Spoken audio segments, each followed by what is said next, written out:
Seja muito bem-vindo para a nossa segunda videoaula. Na primeira nós abordamos por que é tão importante este tema, este assunto de trabalhar com as novas gerações. E nesta videoaula nós queremos identificar, a gente vai falar um pouquinho quem são as pessoas que formam este grupo tão especial que nós chamamos as novas gerações. Quem são as pessoas que estão recebendo tanta atenção da igreja e dos estudiosos e que estão sendo tratados como um grande desafio? O desafio de serem conquistados para estarem ao lado de Jesus, para serem de Jesus e para trabalharem ao lado de Jesus. Então eu trouxe aqui, não é uma coisa rígida, mas eu trouxe aqui uma classificação. Eu vou começar falando daqueles que antecedem as novas gerações. Eu vou colocar aqui numa sequência bem simples, aqueles que são nascidos em determinados períodos e por que nós chamamos que a partir de uma determinada data, as pessoas que nasceram são parte do grupo das novas gerações. Então eu vou começar falando daqueles que estão antes das novas gerações. São os que nasceram após a Segunda Guerra Mundial, e nós chamamos essas pessoas de baby boomers. É uma longa história, é um termo em inglês, foi cunhado lá nos Estados Unidos, uma pesquisa que eles fizeram lá para tratar da geração que nasceu após a Segunda Guerra Mundial. A Segunda Guerra Mundial terminou em 1945, os soldados voltaram para casa e a geração que nasceu após esse período, essa geração é chamada de baby boomers. Se nós olharmos para essas pessoas hoje, quem são essas pessoas? São os vovôs, são as vovós que estão aqui no nosso meio. É uma geração muito numerosa, a expectativa de vida tem aumentado, não apenas nos Estados Unidos, mas especialmente para nós aqui no Ocidente. E nós temos muitas pessoas nessa idade. É o grupo dos meus pais, são os vovôs e vovós que nós temos conosco e que nasceram entre 1945 e 1965. A próxima geração, ela foi chamada de geração X. É a minha geração. É a geração dos tiozões. Eu até uso essa expressão assim em tom de brincadeira. Mas são aqueles que nasceram a partir de 1965 e eles nasceram até... Agora, existe aí uma série de especulações que ano nós colocaríamos como limite para aqueles que são da geração X. Eu trouxe aqui um dado arredondado, não é unanimidade, mas um certo consenso, que a geração X são aqueles nascidos até 1985, especialmente aqui para nós no Brasil. Depois eu vou falar um pouquinho sobre isso, porque que às vezes tem um pouquinho de diferença entre a classificação nos Estados Unidos, nós aqui no Brasil, mas eu estou arredondando dessa maneira. A geração X, a geração dos tiozões, são aqueles que nasceram entre 1965 e 1985. E aí, finalmente, a partir desta data, nós temos os chamados millennials, ou geração Y. E aqueles que nasceram a partir de 1985 é que nós chamamos as novas gerações. Para nós, na atualidade, nós poderíamos traçar uma linha de corte, aqueles com menos de 35 anos. É evidente que nós vamos encontrar pessoas que têm 30 anos, mas têm uma cabeça do tiozão, da geração anterior.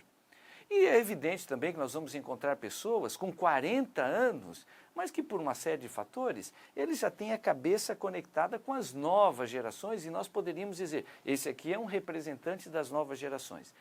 Por isso é importante a gente esclarecer que essa é uma linha de corte usada para estudos, mas que não é uma coisa tão determinante assim. Mas de forma geral, vamos usar essa expressão. As novas gerações são aqueles que têm menos de 35 anos. E as novas gerações estão divididos em 3 grupos, e eu já vou explicar por que esta subdivisão. Então a gente costuma dizer que as novas gerações estão divididas entre a geração Y, aqueles nascidos a partir de 1985, a geração Z, que são aqueles nascidos a partir do ano 2000, e a geração alfa, aqueles nascidos a partir de 2010. O principal critério para classificar, fazer essa divisão entre geração Y, geração Z e a geração alfa, é a questão do uso da tecnologia.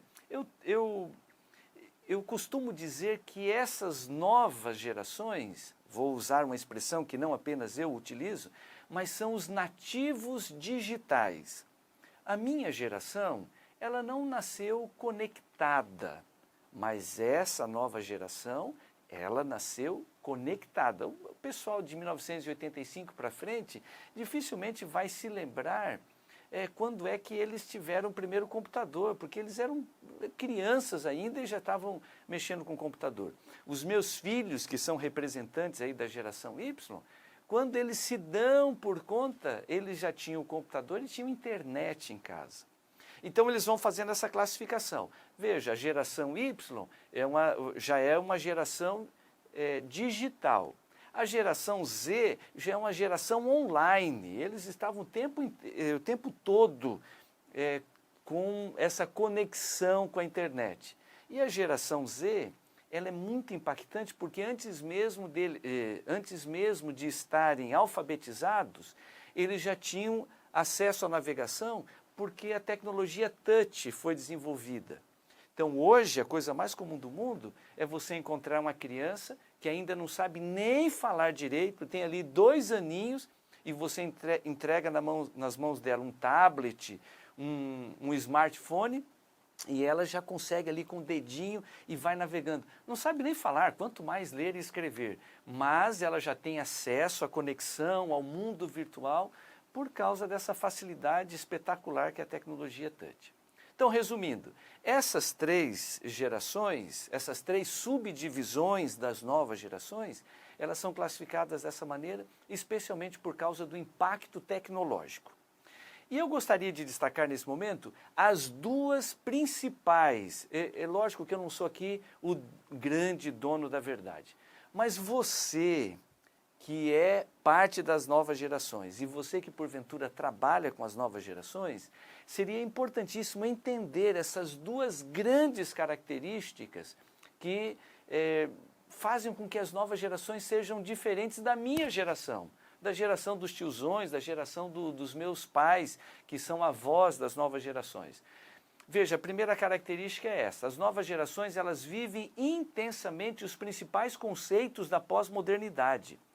De acordo com um famoso sociólogo chamado Bauman, Siegfried Bauman, as estruturas sólidas das gerações anteriores estão se tornando líquidas. É por isso que se utiliza, hoje é uma moda falar, que nós estamos vivendo o período da modernidade líquida.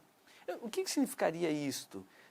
A forma de pensar das novas gerações faz com que estruturas que eram consideradas sólidas, muito valorizadas no passado, elas estejam se liquefaçando, elas estão se deteriorando, elas estão se tornando líquidas.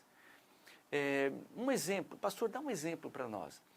A minha geração, a geração anterior à minha, tinha um conceito de igreja, a estrutura de igreja, diferente do que as novas gerações têm.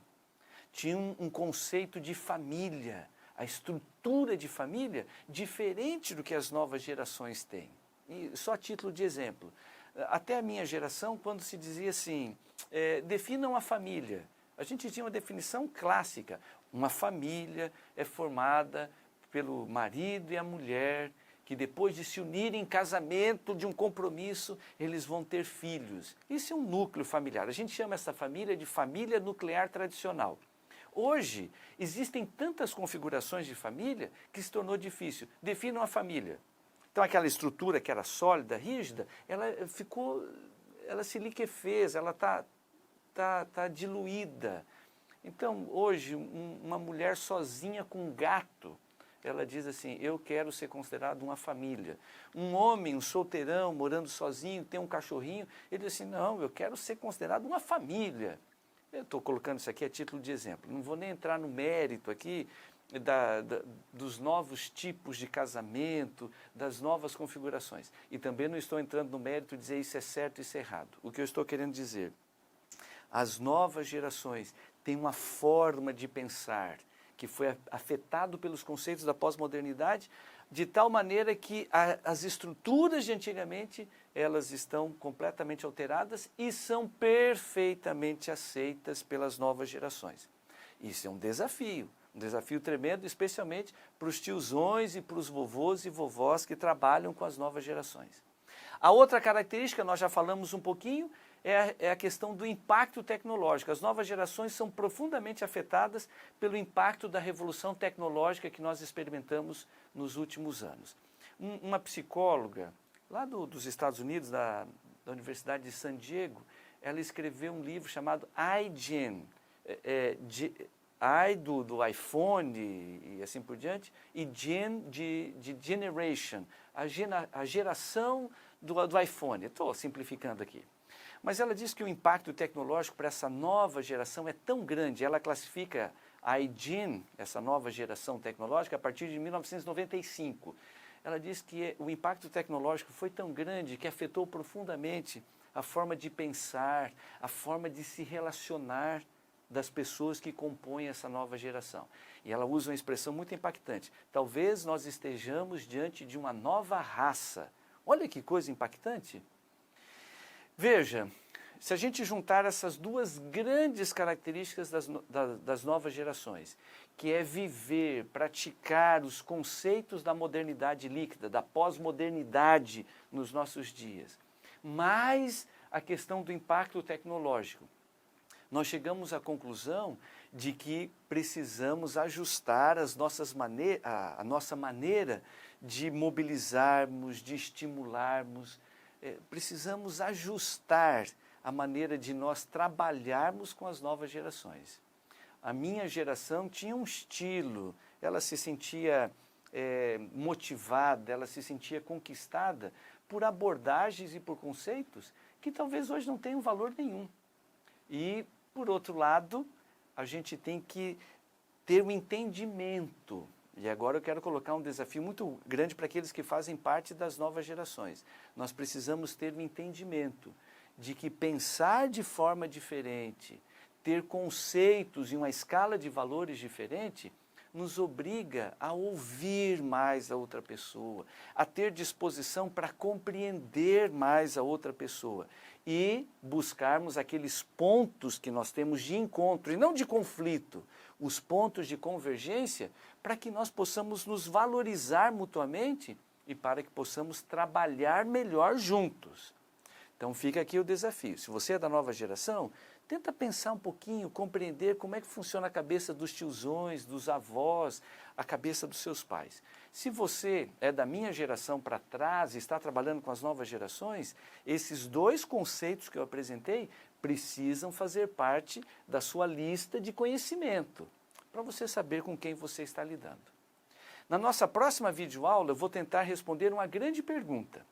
Se as novas gerações elas têm essas características e, como nós falamos lá no início, elas estão, de uma certa forma, rompendo com a estrutura da igreja, elas estão se sentindo tentadas a deixar a igreja, não necessariamente virar as costas para Deus, mas não estar envolvidas com as coisas da igreja, o que nós podemos fazer? Esta é a pergunta da próxima videoaula. O que podemos fazer para atender essas necessidades ao trabalharmos com as novas gerações?